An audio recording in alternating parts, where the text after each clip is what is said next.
Assalomu alaykum azizlar. Sino shifo klinikasining kardiolog vrachi Nazarov Sardor Alijonovichman. Azizlar, bizni YouTube kanalimizda kuzatib borayotganlaring uchun sizlarga kattakon tashakkurlar bildiramiz.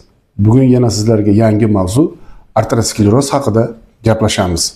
Arterioskleroz o'zi nima? Arterioskleroz asosan rivojlangan mamlakatlarda keng tarqalgan bo'lib, bu insonni ish qobiliyatini cheklashiga yoki nogironlikka yoki o'limga olib kelishi mumkin. Arterioskleroz 35 yoshdan 65 yoshgacha bo'lgan shaxslarda uchrab, bu ko'pincha bosh miya qon tomirlari arteriosklerozi, ya'ni insult yoki infarkt holatiga olib keladi. Arterioskleroz surunkali kasalliklar bo'lib, unda arteriya devorlariga lipidlar infiltratsiyasi va unga biriktirish to'qimani o'sib kirish hisobiga qon tomirlarimiz torayadi va bu fiziologik torayishlar hisobiga organizmda turli xil patologiyalar kelib chiqadi va shuni hisobiga bizda qon aylanishi buzilishlari kelib chiqadi. Kelinglar, arteriosklerozni kengroq tushuntirib o'taman. Arterioskleroz o'zi nima? U nimalardan kelib chiqadi? Arterioskleroz kelib chiqish sabablari ikki xil. O'zgartirib bo'luvchi omillar hamda o'zgartirib bo'lmas omillarga bo'linadi. O'zgartirib bo'lmaydigan omillarimizga esa 50-60 yoshdagi shaxslar, jinsga bog'liqlik joyi ham bor.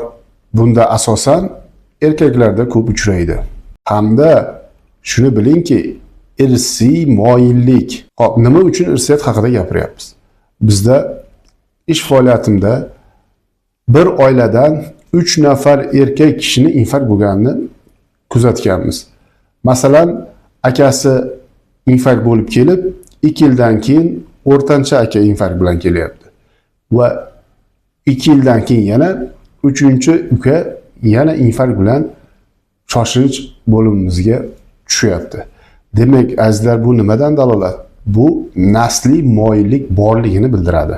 Endi o'zgartirib bo'luvchi omillar haqida gaplashamiz. Dislipidemiya. Qonda xolesterin, triglitseridlar, atrogen yuqori zichildagi lipidlarni kamayishi hamda arterial gipertenziyalar, kashandalik, kam harakatlilik, semizlik, uglevod almashinuvining buzilishi, giperglikemik holatlar, ya'ni qandli diabetlar. Biz arterioskleroz rivojlanishida xolesterinni ham bir eslab o'tdik. Xolesterin o'zi nima? Kelinglar, xolesterinni ham tushuntirib o'taman sizlarga. Xolesterin tanamizda har bir hujayralarimizda xolesterin mavjud bo'lib, u yog'da eruvchan hisoblanadi. Bular organizmda gormonlar, vitamin D hamda o't qopimizdagi safronlarni ishlab chiqarishda eng yetakchi omillardan hisoblanadi.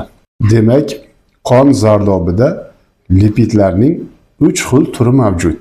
Birinchisi xolesterin hamda uning efirlari. Ikkinchisi triglitseridlar hamda fosfolipidlar. Uchinchisi lipidlarni asosiy tashuvchisi lipoproteinlar. Xolesterinlarimizni organizmda asosan 70% ni jigarda ishlab chiqariladi. Qolgan qismi esa biz tanovul qilayotgan ovqatlar tarkibida kiradi. Mana azizlar, qisqa bo'lsa ham xolesterin haqidagi tushunchani bilib oldik. Biz boya arterioskleroz haqida o'zgartirib bo'luvchi hamda o'zgartirib bo'lmaydigan omillar haqida gaplashdik. O'zgartirib bo'lmaydigan omillarimiz yoshni inobatga oldik. Jinsga bog'liqlik joyi qanday? Qon tomirlar arteriosklerozi biz erkaklarda ayollarga nisbatan 4-5 barobar ko'p uchraydi. Buning sababi 40 yoshdan oshgan erkaklarimizda testosteron gormoni sekin-asta pasaya boradi va testosteronimiz pasayishi biz erkaklarda qorin qo'yishga, semirishimizga moyillik tug'iladi va yog' massamiz ortib, tana massamiz ham ko'payadi. Ayollarimizda esa estrogen gormoni hisobiga ulardagi qon tomirlar devoriga yomon sifatli xolesterinlarni o'tirmasligi hisobiga qon tomirlar arteriosklerozi kamroq kuzatiladi. Demak, ayollarimizdagi estrogen gormonimiz qon tomirlariga xolesterin o'tirishiga yo'l qo'ymaydi. Demak, bu gormonni ayollarimizda yoshartiruvchi gormon ham deb atasak bo'ladi. Endi ayollarimizda bu gormonni pasayishi esa ularni klimaks, ya'ni menopauza holatiga olib keladi. Menopauzada esa ayollarimizda qon tarkibidagi estrogen gormoni pasayish hisobiga endi qon tomirlaridagi arterioskleroz rivojlanishiga moyillik sekin asta osha boradi va bu gormon pasayib ketish hisobiga erkaklarimizdagi arterioskleroz ko'rsatkichi bilan ayollarimizdagi arterioskleroz ko'rsatkichi tenglashib oladi. Ayollarimiz klimaks davrida shifokor huzuriga borib, hududiy ginekolog vrachlari bilan maslahatlashishlari zarur.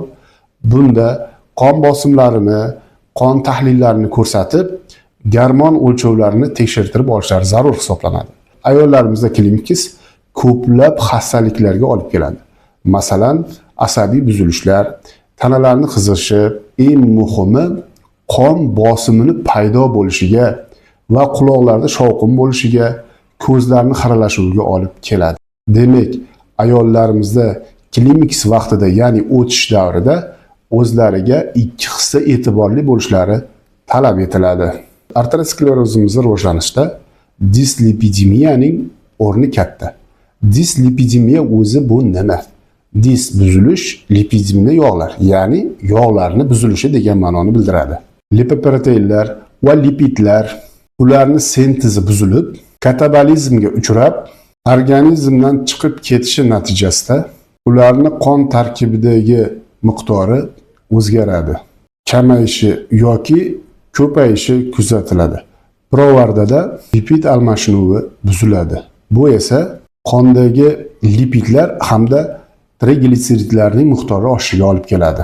Bu esa qon tomirlarimiz ichki devorida arteriosklerozni rivojlanishiga olib keladi. Demak, azizlar, biz sizlar bilan arterioskleroz o'zi nima, lipoproteinlar nima, u qanday kelib chiqish haqida bilib oldik. Keyingi mavzumizda sizlar bilan arterioskleroz qanday kasalliklarga sabab bo'ladi va uni oldini olish chora-tadbirlari haqida gaplashamiz. Bizni kuzatganingiz uchun sizlarga kattakon rahmat. Biz endigina ish boshlaganmiz. Bizni qo'llab-quvvatlab turasiz. E'tiboringiz uchun rahmat.